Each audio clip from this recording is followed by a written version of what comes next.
जिन दिनों में न्यायी लोग न्याय करते थे, उन दिनों में देश में अकाल पड़ा।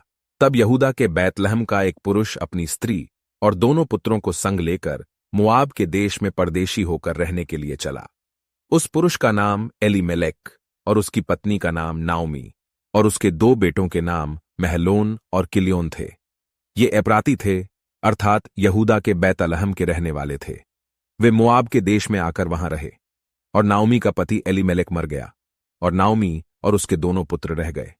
और उन्होंने एक एक मुआबिन स्त्री से विवाह कर लिया।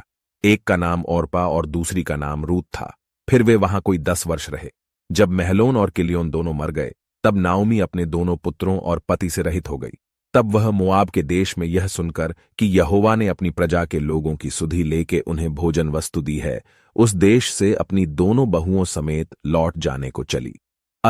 वह अपनी दोनों बहुओं समेत उस स्थान से जहां रहती थी निकली, और उन्होंने यहूदा देश को लौट जाने का मार्ग लिया। तब नाओमी ने अपनी दोनों बहुओं से कहा, तुम अपने अपने मायके लौट जाओ, और जैसे तुमने उनसे जो मर गए हैं और मुझसे भी प्रीति की है, वैसे ही यहोवा तुम्हारे ऊपर कृपा करे। यहोवा ऐसा करे कि तुम फिर अपने अपने पति के घर में विश्राम पाओ। तब उसने उनको चूमा और वे चिल्ला चिल्लाकर रोने लगीं और उससे कहा, निश्चय हम तेरे संग तेरे लोगों के पास चलेंगी। नाओमी ने कहा, हे मेरी बेटियों, लौट जाओ। तुम क्यों मेरे संग चलोगी? क्या मेरी कोख में और पुत्र हैं जो तुम्हारे पति हों? हे मेरी बेटियों, लौट कर चली जाओ, क्योंकि मैं पति करने को बूढ़ी हूं। और चाहे मैं कहती भी कि मुझे आशा है और आज की रात मेरे पति होता भी और मेरे पुत्र भी होते, तो भी क्या तुम उनके सयाने होने तक आशा लगाए ठहरी रहती और उनके निमित्त पति करने से रुकी रहती? हे मेरी बेटियों, ऐसा ना हो, क्योंकि मेरा दुख तुम्हारे दुख से बहुत बढ़कर है। देखो, यहोवा का हाथ मेरे विरुद्ध उठा है। तब वे फिर से उठी, और ओरपा ने तो अपनी सास को चूमा, परंतु रूत उससे अलग न हुई। तब उसने कहा, देख, तेरी जेठानी तो अपने लोगों और अपने देवता के पास लौट गई है, इसलिए तू अपनी जेठानी के पीछे लौट जा। रूत बोली, तू मुझसे यह विनती न कर कि मुझे त्याग या छोड़कर लौट जा, क्योंकि जिधर तू जाए उधर मैं भी जाऊंगी, जहां तू टिके वहां मैं भी टिकूंगी। तेरे लोग मेरे लोग होंगे और तेरा परमेश्वर मेरा परमेश्वर होगा। जहां तू मरेगी वहां मैं भी मरूंगी, और वहीं मुझे मिट्टी दी जाएगी। यदि मृत्यु छोड़ और किसी कारण मैं तुझसे अलग हूं, तो यहोवा मुझसे वैसा ही वरन उससे भी अधिक करे। जब उसने यह देखा कि वह मेरे संग चलने को स्थिर है, तब उसने उससे और कुछ न कहा। वे दोनों चल निकलीं और बैतलहम पहुंचीं। उनके बैतलहम में पहुंचने पर सारे नगर में उनके कारण हलचल मच गई, और स्त्रियां कहने लगीं, क्या यह नाओमी है? उसने उनसे कहा, मुझे नाओमी न कहो, मुझे मारा कहो, क्योंकि सर्वशक्तिमान ने मुझको बड़ा दुख दिया है। मैं भरी पूरी चली गई थी, परंतु यहोवा ने मुझे छूछी करके लौटाया है। इसलिए जबकि यहोवा ही ने मेरे विरुद्ध साक्षी दी और सर्वशक्तिमान ने मुझे दुख दिया है, फिर तुम मुझे क्यों नाओमी कहती हो? इस प्रकार नाओमी अपनी मुआबिन बहू रूत के साथ लौटी, जो मुआब देश से आई थी। वे जौ कटने के समय के आरंभ में बैतलहम पहुंची। नाओमी के पति एलीमेलेक के कुल में उसका एक बड़ा धनी कुटुंबी था, जिसका नाम बोअज था। मुआबिन रूत ने नाओमी से कहा, मुझे किसी खेत में जाने दे कि जो मुझ पर अनुग्रह की दृष्टि करे, उसके पीछे पीछे मैं सिला बीनती जाऊं। उसने कहा, चली जा बेटी। इसीलिए वह जाकर एक खेत में लवने वालों के पीछे बीनने लगी, और जिस खेत में वह संयोग से गई थी, वह एलीमेलेक के कुटुंबी बोअज का था। और बोअज बैतलहम से आकर लवने वालों से कहने लगा, यहोवा तुम्हारे संग रहे। और वे उससे बोले, यहोवा तुझे आशीष दे। तब बोअज ने अपने उस सेवक से, जो लवने वालों के ऊपर ठहराया गया था, पूछा, वह किसकी कन्या है? जो सेवक लवने वालों के ऊपर ठहराया गया था, उसने उत्तर दिया, वह मुआबिन कन्या है, जो नाओमी के संग मुआब देश से लौट आई है। उसने कहा था, मुझे लवने वालों के पीछे पीछे पूलों के बीच बीनने और बालें बटोरने दें। तो वह आई और भोर से अब तक यहीं है, केवल थोड़ी देर तक घर में रही थी। तब बोअज ने रूत से कहा, हे मेरी बेटी, क्या तू सुनती है? किसी दूसरे के खेत में बीनने को न जाना, मेरी ही दासियों के संग यहीं रहना। जिस खेत को वे लवती हों, उसी पर तेरा ध्यान बंधा रहे, और उन्हीं के पीछे पीछे चला करना। क्या मैंने जवानों को आज्ञा नहीं दी कि वे तुझे तंग न करें? और जब जब तुझे प्यास लगे, तब तब तू बर्तनों के पास जाकर पानी पीना, जिसे जवान लोग भरते हैं। तब वह भूमि तक झुककर मुंह के बल गिरी और उससे कहने लगी, क्या कारण है कि तूने मुंह परदेशन पर अनुग्रह की दृष्टि करके मेरी सुधि ली है? बोअज ने उत्तर दिया, जो कुछ तूने पति की मृत्यु के बाद अपनी सास से किया है और तू किस प्रकार अपने माता पिता और जन्मभूमि को छोड़कर ऐसे लोगों में आई है जिनको तू पहले न जानती थी, यह सब मुझे विस्तार के साथ बताया गया है। यहोवा तेरे कार्य का फल दे और इस्राएल का परमेश्वर यहोवा जिसके पंखों तले तू शरण लेने आई है तुझे पूरा बदला दे। उसने कहा, हे मेरे प्रभु, तेरे अनुग्रह की दृष्टि मुझ पर बनी रहे, क्योंकि यद्यपि मैं तेरी दासियों में से किसी के भी बराबर नहीं हूं, तो भी तूने अपनी दासी के मन में बैठने वाली बातें कहकर मुझे शांति दी है। फिर खाने के समय बोअज ने उससे कहा, यहीं आकर रोटी खा और अपना कौर सिरके में डुबा। तो वह लवने वालों के पास बैठ गई और उसने उसको भुनी हुई बालें दी और वह खाकर तृप्त हुई, वरन कुछ बचा भी रखा। जब वह बीनने को उठी तब बोअज ने अपने जवानों को आज्ञा दी, उसको पूलों के बीच बीच में भी बीनने दो और दोष मत लगाओ, वरन मुट्ठी भर जाने पर कुछ कुछ निकाल कर गिरा भी दिया करो और उसके बीनने के लिए छोड़ दो और उसे घुड़को मत। अत वह सांझ तक खेत में बीनती रही। तब जो कुछ बीना था उसे फटका और वह कोई ऐपा भर जो निकला। तब वह उसे उठाकर नगर में गई और उसकी सास ने उसका बीना हुआ देखा और जो कुछ उसने तृप्त होकर बचाया था उसको उसने निकालकर अपनी सास को दिया। उसकी सास ने उससे पूछा, आज तू कहां बीनती और कहां काम करती थी? धन्य वह हो जिसने तेरी सुधि ली है। तब उसने अपनी सास को बता दिया कि मैंने किसके पास काम किया और कहा, जिस पुरुष के पास मैंने आज काम किया उसका नाम बोअज है। नाओमी ने अपनी बहू से कहा, वह यहोवा की ओर से आशीष पाए, क्योंकि उसने न तो जीवित पर से और न मरे हुओं पर से अपनी करुणा हटाई। फिर नाओमी ने उससे कहा, वह पुरुष तो हमारा एक कुटुंबी है, वरन उनमें से है जिनको हमारी भूमि छुड़ाने का अधिकार है। तब रूत मोआबिन बोली, उसने मुझसे यह भी कहा, जब तक मेरे सेवक मेरी सारी कटनी पूरी न कर चुके तब तक उन्हीं के संग संग लगी रह। नाओमी ने अपनी बहू रूत से कहा, मेरी बेटी, यह अच्छा भी है कि तू उसी की दासियों के साथ साथ जाया करे और वे तुझसे दूसरे के खेत में न मिले।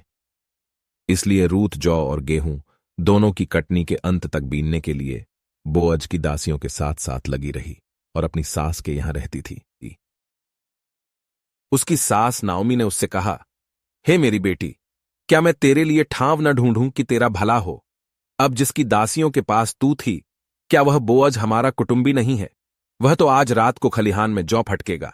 तू स्नान कर तेल लगा और अच्छे वस्त्र पहिन कर खलिहान को जा, परंतु जब तक वह पुरुष खा पी न चुके तब तक अपने को उस पर प्रगट न करना, और जब वह लेट जाए तब तू उसके लेटने के स्थान को देख लेना। फिर भीतर जाकर उसके पांव उघाड़ के लेट जाना, तब वही तुझे बताएगा कि तुझे क्या करना चाहिए। उसने उससे कहा, जो कुछ तू कहती है वह सब मैं करूंगी। तब वह खलिहान को गई और अपनी सास की आज्ञा के अनुसार ही किया। जब बोअज खा पी चुका और उसका मन आनंदित हुआ, तब जाकर अनाज के ढेर के एक सिरे पर लेट गया। तब वह चुपचाप गई और उसके पांव उघाड़ के लेट गई। आधी रात को वह पुरुष चौंक पड़ा और आगे की ओर झुककर क्या पाया कि उसके पांवों के पास कोई स्त्री लेटी है।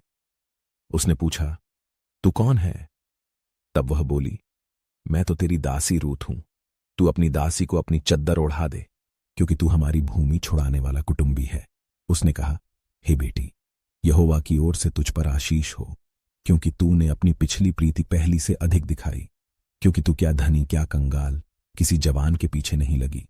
इसलिए अब, हे मेरी बेटी, मत डर, जो कुछ तू कहेगी मैं तुझसे करूंगा, क्योंकि मेरे नगर के सब लोग जानते हैं कि तू भली स्त्री है, और सच तो है कि मैं छुड़ाने वाला कुटुंबी हूं। तो अभी एक और है जिसे मुझसे पहले ही छुड़ाने का अधिकार है। अत रात भर ठहरी रह, और सवेरे यदि वह तेरे लिए छुड़ाने वाले का काम करना चाहे तो अच्छा, वही ऐसा करे, परंतु यदि वह तेरे लिए छुड़ाने वाले का काम करना न चाहे तो यहोवा के जीवन की शपथ, मैं ही वह काम करूंगा। भोर तक लेटी रह। तब वह उसके पांवों के पास भोर तक लेटी रही, और इससे पहले कि कोई दूसरे को पहचान सके वह उठी। तब बोअज ने कहा, कोई जानने न पाए कि खलिहान में कोई स्त्री आई थी। तब बोअज ने कहा, जो चद्दर तू ओढ़े है उसे फैलाकर पकड़ ले।